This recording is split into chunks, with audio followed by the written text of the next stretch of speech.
What's going on, folks? This is BJ and Roz with 448, and we have the lovely Sarah and Ron here with Lockgreen. So go ahead and tell us a little bit more about Lockgreen. Yeah, I'm Sarah Kaya Morton. I'm the CEO and co-founder of Lockgreen with my husband, Ron Morton. And Lockgreen is a stash box company that gives cannabis consumers peace of mind as they safely store and travel in their cars with cannabis. So we are mission driven. Our mission is to help prevent cannabis law violations, and we do that through educating the community and also by the use of our stash box. Our smell-proof stash boxes have a built-in lock, and they meet and exceed most states' requirements for cannabis storage and travel. So we're mission driven, we're all about quality and all about giving back to our community in a way that's meaningful in the cannabis community. All right, so you guys are married? Yep. Okay, so how did you guys meet? Well, we both went. Well, we met. What's that? What's that, Kai? Oh, you're breaking up, Ron. You're breaking up. Can you hear me? All right. Sorry if I'm breaking up. Go ahead, we can hear you. Yeah, we can hear you. You got me? Okay. So no, we originally met in UVA. University of Virginia. University of Virginia. I originally went there on a football scholarship, and Sarah was an upperclassman, and we just really hit it off. And here we are, years later, with three kids later.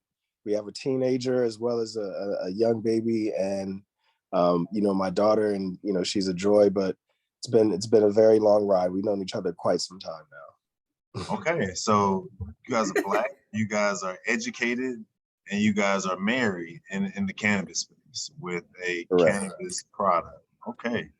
Yes. So tell us how you guys got into the cannabis space. What led you guys here?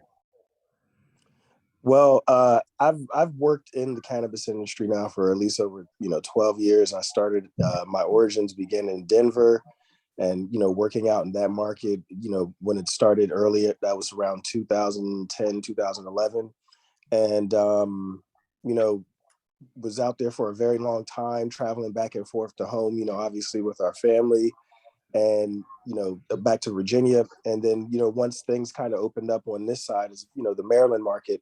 I was fortunate enough to gain additional experience, as well as, implement my experience in the cannabis, the new cannabis market there, leveraging contacts and, just doing whatever I could do, to gain that much more experience, as well as offer my experience in that new market. And then originally Virginia came online, and, I worked for Columbia Care here, in Virginia.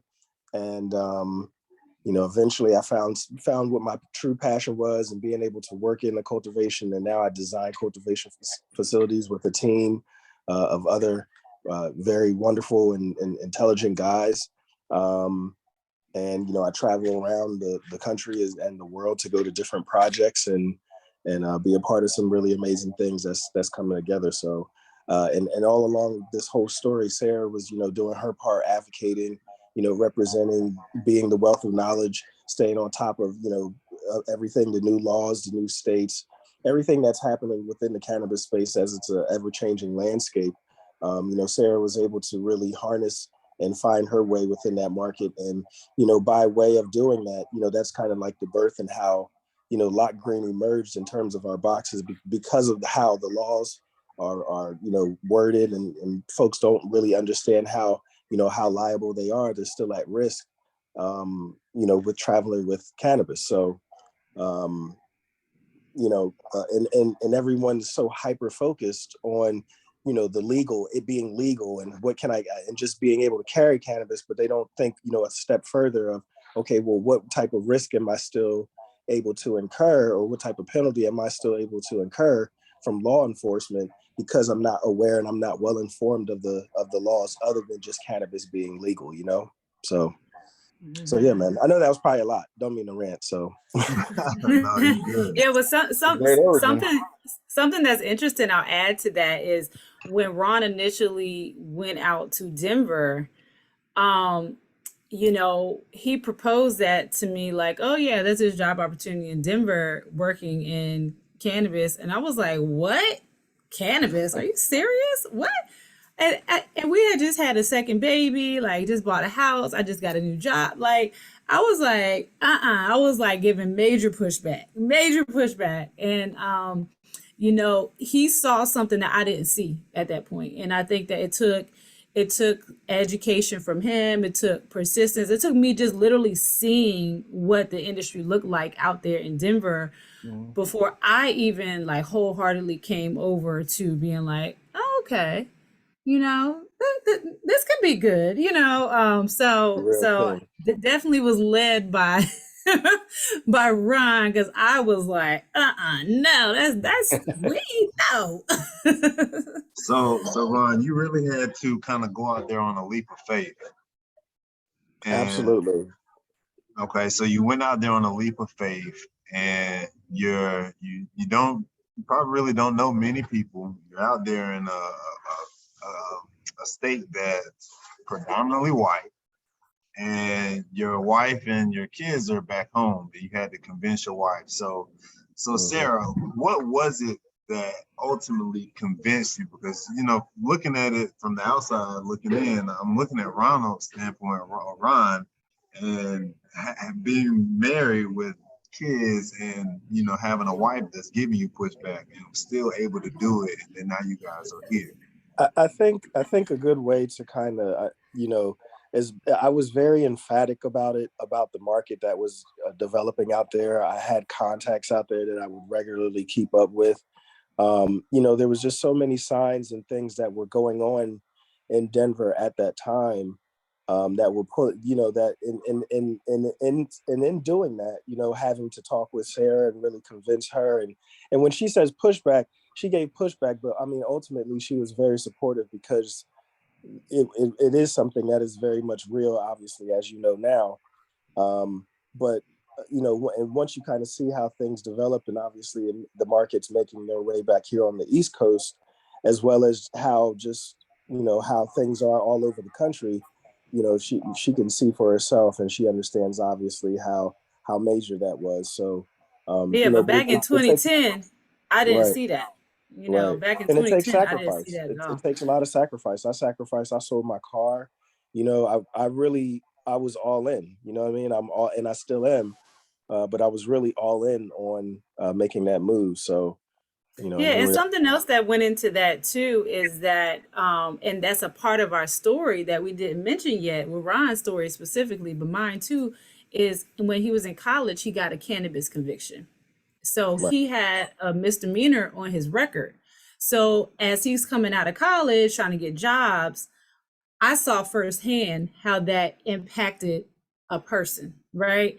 A black man graduated from one of the top universities in the country that at that time was number one public school in the nation, played D1 football, all these positive things, right? But you know what? He had a cannabis conviction on his record, and it made finding a job hard for a man, for my husband.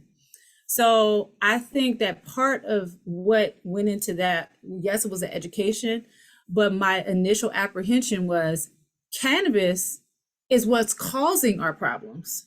Why Right. would why would you go into the business? But then seeing how Ryan took that and was like, you know what, this is an opportunity actually. And he was passionate about it. And it found a way to get around the problem in a legal way. All of that went into the initial turning around of me, if you will, and my thoughts Coming about the around the swaying, it's coming swayed. around. Yeah. Yeah. So when jumping a little forward into like now you're thinking, you're having the mission of what the business is going to be about, your standpoint of social justice, just from your own experiences with cannabis in general. What was the, I guess, not slogan, but I guess what's the mission on the education, like where are you guys fitting in that education for people to to really know that, like, all right, yeah, it's legal, but like read the fine print, read in between the lines, you know what I'm saying? Like pick up the book.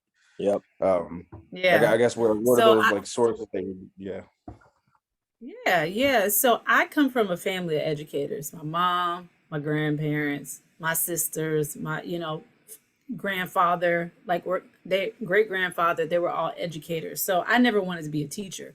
But I realize now in life that that essence is coming out in me with educating about whatever. Before, when I was in corporate America, I was teaching about training and teaching about employee benefits and teaching about credit.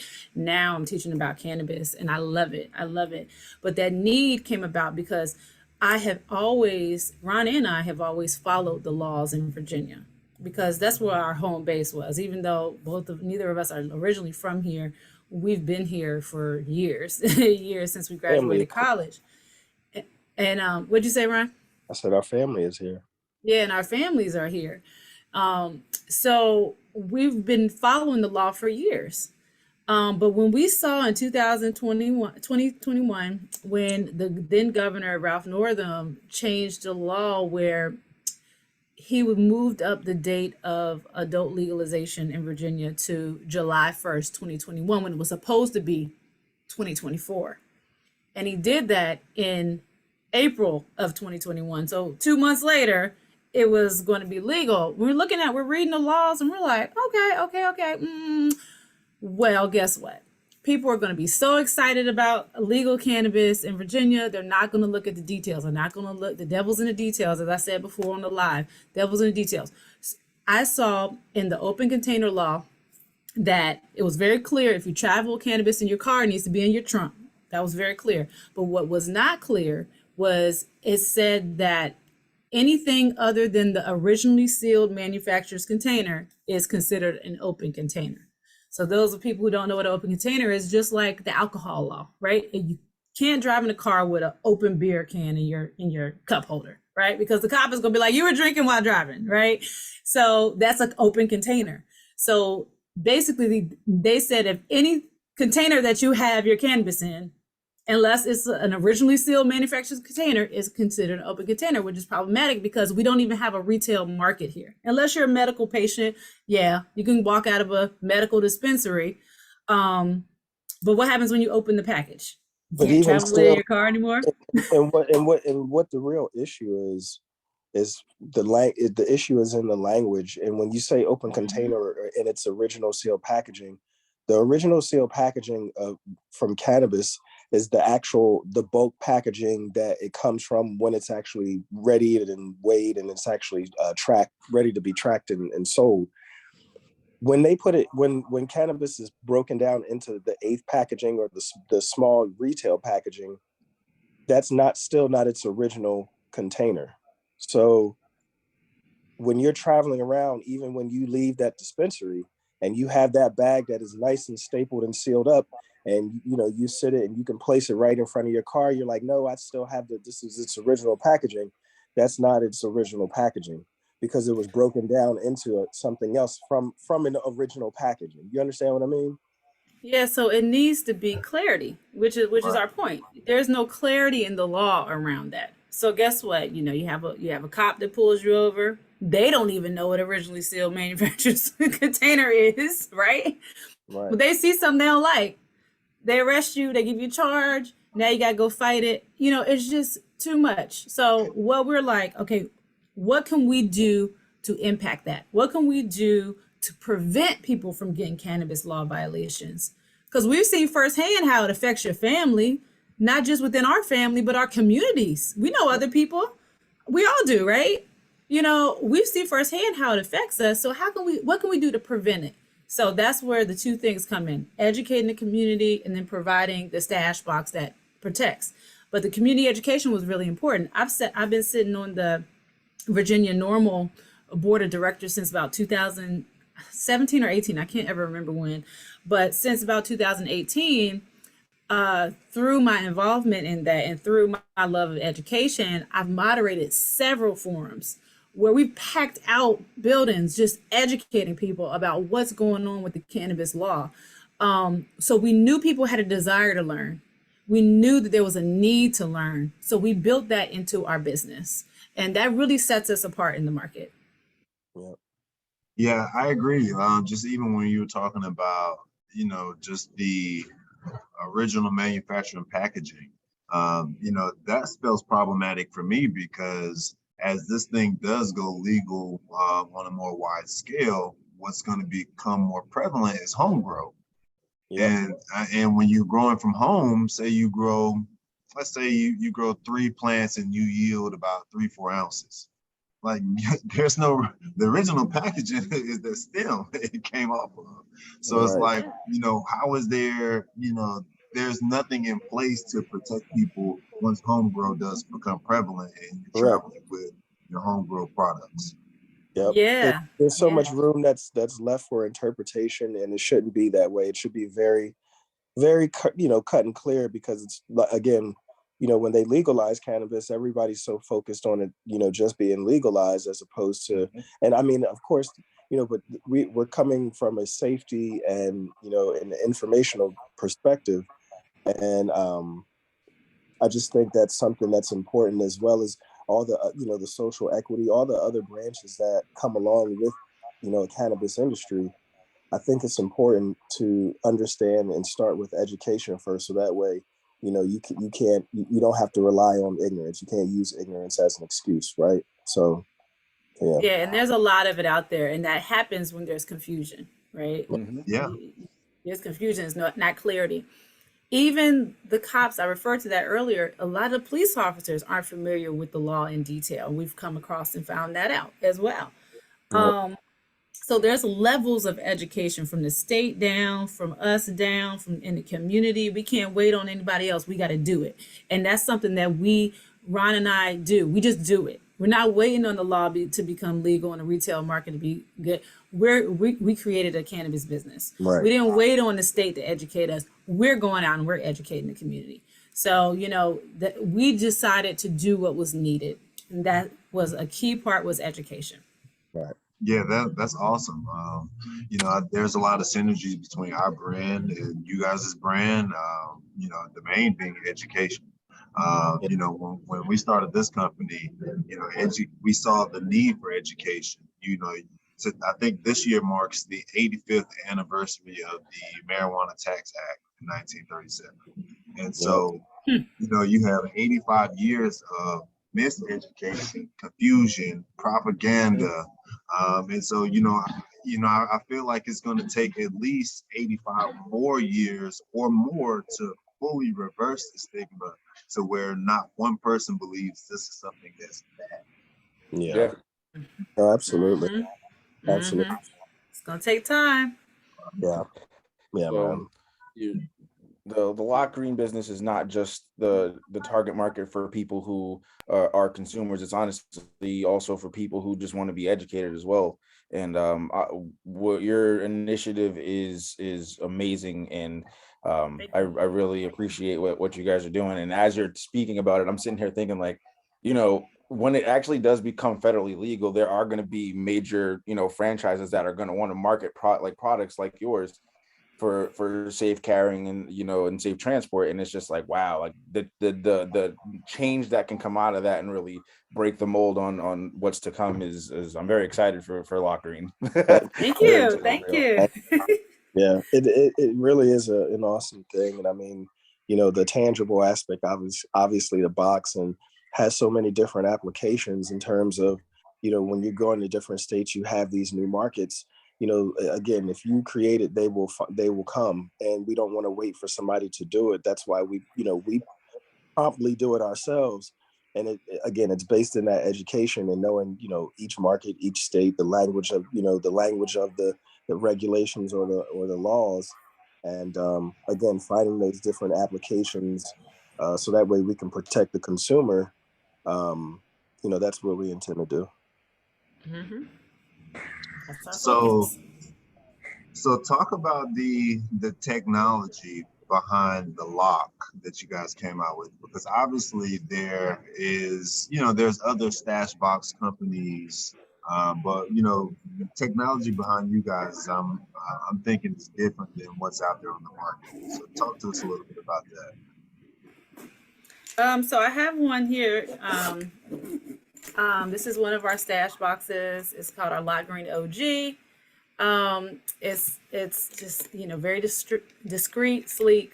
But here's the lock that you're talking about. So the way that it works is once you close your stash box, and I'm trying to do this backwards, so bear with me. It just pops right in, and right now it's set to the code. It pops open, but when you don't want anyone to go in it, you just mix the code, just like any other combination lock. So we had, this is actually like our 2.0, if you will, version. We upgraded our lock to make it a more heavy duty lock, a more durable lock, because the lock, like I keep always saying, is so important. The lock is key to our mission and key to what protects and keeps people safe. Right. So it's just really simple. You can set your own combination. See, I just moved the numbers around, so now you can't get in at all. You can't get in. You have to know what the combination is to reset it. And we have little directions that come on each stash box so that everyone has access to how to reset it, how to set it. It's on our website. But yeah, that's really the important part. It keeps folks out that aren't supposed to be out, that aren't supposed to be in, Right. and just allows you to securely store it away from Right. people, from And babies, pets, others. So right. And you, the technology is pretty agnostic. It's pretty, general in terms of what it's used. Again, like Sarah said, it's the 2.0 version, and what we aspire to create and really be able to push and, create other great products, as well as other ideas, and communicating other ideas around the idea of safety and responsible use. There's a lot of opportunity, and there's still some great things to come, for sure. Mm-hmm. so I got a question as far as, because Sarah just mentioned, the thing is keeping unwanted people out, and you guys have 3 kids. So talk a little bit about that as a parent, the safety that you get knowing, or the comfort that you get knowing that your products are safely stored and your kids can't get to them. Well, I'll jump in real quick. I'm sure Ryan has something to say, but we did this funny reel on our Instagram page at Lockgreen Products, and we featured each of our kids. We have a teenager, we have a preteen, we have a baby. That's 2. And we showed each of them trying to get into the stash box in different ways. And that was really strategic because, a lot of our market are parents that want to keep kids out of their stash, and the little fingers can't get in. The teenager's trying to get in and he can't get in. So, as I mentioned at the beginning, our company is to give cannabis consumers peace of mind as they store and travel in their cars with cannabis. So that peace of mind is really important, knowing that it's locked away and nobody can get in it. Right. Yeah. Yeah. I think that's the best way to put it. Just based in protection, but also just being able to have a peace of mind and knowing. I know, like our daughter, I am a patient. I'm a cannabis consumer, and everything that I like, she likes, and she's very curious and understanding. But I'm also very open, and I educate her what cannabis is. Yeah.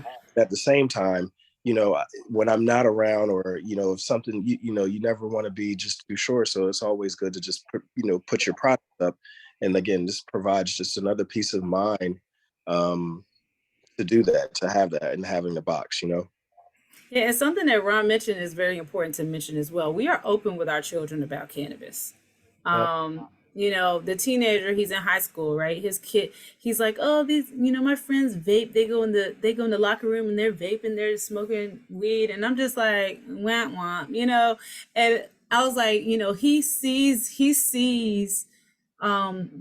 cannabis. He understands it. We talk to him about it. So it's not like that untouchable thing that is dangled in front of him that he wants to grab. We've educated him about it. Of course, he's going to be curious. Of course, we talk to him about it. He's I would say, in fairness, he's curious as to how and why I use it, and I'm very open again with that, and I love that dialogue that we have. But in all, like, I've been a cannabis user since they've been born. You know what I mean? Before they've been born.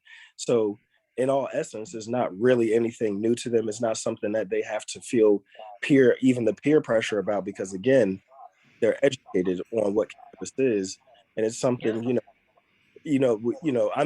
I'm a student right now myself in a master's program through the University of Maryland, their School of Pharmacy. And there's so much information in terms of, kids using cannabis at an early age. I'm not against obviously using cannabis, but there's so much information out there that talks about, the perils and why, because kids are still developing, why they shouldn't use cannabis. So in that, basing it in the safety role, that's why we have that lockbox, and it just provides that peace of mind and safety, Mm-hmm. Awesome. So, so talk about what Lockgreen has on the horizon. Just as much as you guys want to divulge, you don't have to say too much. You don't gotta give us a 3.0, but if there's anything you'd like to talk about. Well, we're gonna be having some awesome partnerships coming out that are in the process of developing. So, I'll just encourage everyone who's watching to please follow us on Instagram, follow us on LinkedIn, even Facebook, because I do my best to keep everybody up to speed on what's going on. Even joining our email list, which is important because we want to stay in contact with people, but it's also important because those of us on Instagram know how Instagram is. They snatch cannabis brands all the time. So we really want a way to plug into folks. If God forbid that ever happens, knock on wood, we really encourage folks to connect with us in all ways so that we can reconnect if that ever happens. But so we have some awesome partnerships, of course, product development. We have some products in the works that we're developing out to build out. We're looking to be on different platforms like Amazon and going into different markets, breaking into different markets. Mm-hmm. Again, markets, these new markets that have this language in them, they're definitely priority places that we intend to have a presence in, for sure. Yeah, because we can blanket, we have customers all across the country, Right. We've sold probably all 50 states. But, we really want to make sure that we're targeting specific areas as they grow. So hot markets. So we'll be drilling down a bit into those, but still keeping it open. We started with a Virginia focus because we're Virginia based, and our first stash box was commemorative and meant to be celebratory. And we still have that limited edition. Once that limited edition sells out, we're moving on to the next thing. But we are focused on the nation, but we will be drilling down into certain markets. Also, we just released wholesale selling. So we are in stores across 3 states right now. We're very excited, and that's going to be growing more and more. So people can literally walk in the store and purchase us. We're also customizing stash boxes with logos for brands, for cannabis brands. So if you're a cannabis brand out there, the holiday is coming up. If you want to give a very unique higher end gift to customers or an option for them to purchase, that's what we're talking to brands about right now as well. So you'll be seeing more of those types of partnerships as well. Yeah, That's amazing. Awesome. So, sorry, were you gonna say something, BJ? Go ahead. So outside of the the website where they can get it, I'm not sure if you have a brick and mortar. But are there going to be any like events that you're going to where you're going to have your products that you'll be able to get out to people if they want to, if they, maybe some people plan on going to those as well? Yeah. We'll be at CannaCon in Richmond, Virginia this weekend. We encourage everyone and that is an event that targets the whole region. So we encourage everyone to come out there. We'll be selling. MJ Biz. Yep, we'll be at MJ Biz in Vegas, November. Las Vegas in November. Although we won't have a be set up as a vendor there. We're not going to have a booth, but we'll be we'll be in attendance, and we'll have some creative ways to connect with folks and deliver their products to them. And then also in early November, we'll be at the Black Cannabis Conference, and that's going to be in New Orleans. And actually, I'm a moderator for that event. It's 4 of us. We're moderating it. Our job is to bring energy to the stage, to the main stage. We're going to have the top names in cannabis there on that main stage. and the top Black folks in cannabis on that main stage. It's going to be full of energy. I would encourage anyone. Well, you know what? We'll probably be past by the time this thing airs, but that's another way for people Get to the next to. one. There you Right. go. Come on out to the next one. And you know, these big brands, they are jumping on that because they're trying to gain access to the you know, the African American market. Yeah. Talk And about we it. need to be in there talking about this business opportunity so it doesn't pass us by. Because guess what? They're not inviting us to the table. We got to take it. You know, again, we're not waiting, right? So yeah, so we'll be at those events between now and the end of the year. Next year we'll have some other big events. We're going to be doing the normal conference and things like that. So we'll announce those on our social media channels. And also too, to answer that question too, in terms of a brick and mortar, I would say on high level, that is definitely a part of the plan. And that again is providing a platform for, you know, you guys, anybody to come in, you know, to really, you know, talk about the industry, or, you know what I mean? And bringing, you know, guests, but also to promote that information, that safety. And there's a lot of figures out there that you know, that fall into that. So being able to have a platform to do that is what we intend to do for sure. Okay, and what A about community space. Yes. what about the retail locations you guys are in currently? Like where are some places that, you know, some people that might be in those places might be able to find you? Yeah, so we have a couple locations here in Virginia. We have a two growing supply stores. I'm sorry, I had a brain freeze for a second. One is Grow Depot in Virginia Beach. We also have the Grow Empire in Norfolk and Virginia Beach. They have multiple locations. We have our stash boxes in Mana, which is a dispensary in Maryland. They have a couple locations, and also one in Denver, Colorado. And we also have stash boxes in Louisiana, a dispensary called Greenleaf Dispensary in Louisiana. Yep. And they actually have custom stash boxes in theirs with their logo on it. I just posted about that on Instagram last week. So definitely check that out. That was a dope custom order. And that number is growing. We have several in the process, but they haven't been delivered yet. So I don't want to announce those yet. That's fair. I wanted to mention this earlier, which will lead into my last question. I don't know if Roz will have any more, but okay. I think you know, you guys being in Virginia is really great, and I say that because Virginia is a Commonwealth state, and so they pretty much kind of do what they want. They, you know, they make their own laws, and you know, with the experience you guys have there, you're going to be thrown with. You're going to have a bunch of things thrown at you that other markets might not ever see. And so you have that extra ammunition that you can, you know, prep people for in you guys' education. You know, say, hey, we've been in Virginia, we saw this, X, Y, and Z. Yep. So with that being said, how do you guys in the future plan to continue you guys' education with the products? Oh, you know, there's always going to be need for education.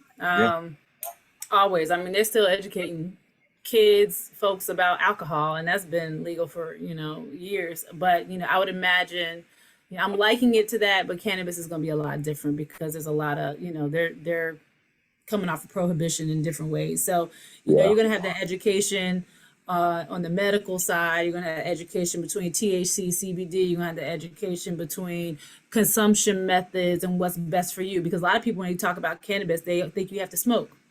I don't like to smoke, so I don't use it. Well, you know, there's a lot of other consumption methods you can take. So there's going to be years of education, years. So we will adapt to that. As long as we have Lockgreen, we will adapt to that. Yeah, and to add to that, I think that, you know, based in my background and my experience and the actual, you know, I will say the knowledge that I'm accumulating, even from the formal education, as well as what I've just gained in career. I think, you know, cannabis, to what Sarah's saying, you know, whether it's the nuance of the plant itself in terms of all the compounds and the different terpenes, et cetera. But then there's also, the political, the advocacy, the actual need and education for that, because because not all 50 states are legal. So there's definitely still a need to educate the people there, obviously the biological, but then there's the safety, there's the legislative branches that are applicable to why and what we do. We can go into different preservation methods and find the nuances of how can we, make something that is geared and centered truly around the plant. We can go on so many different conversations and things about cannabis, but one thing always is going to remain true, and that is the educational component of it in whatever it is that your interest is in cannabis. So yeah. And business formation, and the issues that we run in as a cannabis company in Virginia, but also as a cannabis company. So there's going to be a lot of education about that I look forward to passing on to folks who want to start a cannabis business, running up into issues against social media, against insurance, finding folks on your team that can help you with marketing that's within cannabis, et cetera, et cetera. Lots of education.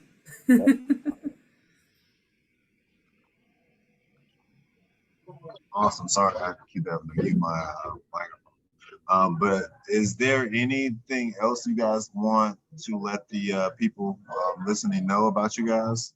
You can. We don't have much time. Please follow us on Instagram at Lockgreen Products, on Facebook, on LinkedIn, Lockgreen Products. We look forward to connecting with you. Thank you for supporting us, and thank you guys for having us. No, thank you for joining us as well. Thank you for your time. Thank you for the support. Yeah, definitely check us out. Yeah, absolutely. It was a pleasure having you guys on, man. Thank you so much. All right. Thank you so much. Be safe. Talk to you soon. All right, now. You too.